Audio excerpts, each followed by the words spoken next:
તો અમદાવાદમાં મહેન્દ્ર અને મેઘ શાહની કરતૂતનો પર્દાફાશ થયો છે।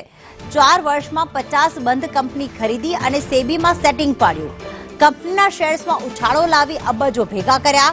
અમદાવાદના લોકો પાસેથી 50થી વધુ બંધ કંપની ખરીદી છે। સેબીમાં સેટિંગ પાડીને કાળા નાણાંને ધોળા કરાવતો હતો। ગુજરાતના કેટલાક આઈપીએસ અધિકારી સાથે પણ મહેન્દ્રની મેઘ શાહનો ઘરોબો છે। મહારાષ્ટ્રના કેટલાક આઈપીએસ અધિકારીઓ સાથે પણ ઘરોબો છે।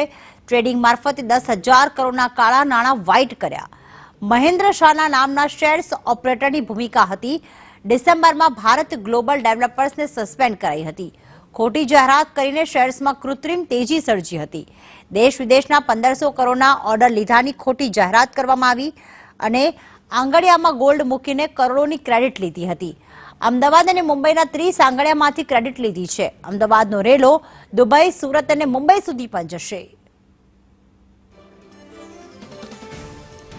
તો મહેન્દ્ર શાહ અને મેઘ શાહ એટલે પિતા અને પુત્રની આ ઠગ ટોળકી કઈ રીતે આખું કૌભાંડ આચરતા હતા અને કરોડો રૂપિયા ભેગા કરતા હતા, કાળા નાણાંને વ્હાઇટ કરતા હતા। તો પહેલા તે લગભગ જે બંધ કંપની હોય તે બંધ કંપનીને ખરીદીને તેને સેબીમાં લિસ્ટિંગ કરાવતા હતા અને પછી ખૂબ જ ઓછા ભાવના શેર્સ જે છે તે બહાર પાડતા હતા।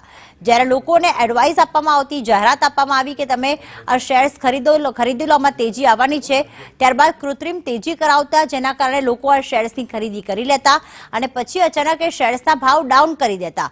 રોકાણકારોને મજબૂર બનવું પડતું કે આખરે પોતે આટલું લાખોનું નુકસાન કરી રહ્યા છે, કરોડનું નુકસાન કરી રહ્યા છે, તો તેઓ શેર્સ પછી વેચી દેતા હતા અને આ રીતે બંધ પડેલી કંપનીના પોતે જ માલિક હતા, કારણ કે તેમની સાથે સેબીની સેટિંગ તો હતી, પરંતુ સાથે સાથે ગુજરાતના અને મહારાષ્ટ્રના કેટલાક આઈપીએસ અધિકારીઓ સાથે પણ ઘરોબો ધરાવે છે, જેના કારણે બ્લેક મની તેમણે વ્હાઇટ કર્યું તો કોઈને ફરિયાદ પણ ન નોંધાઈ।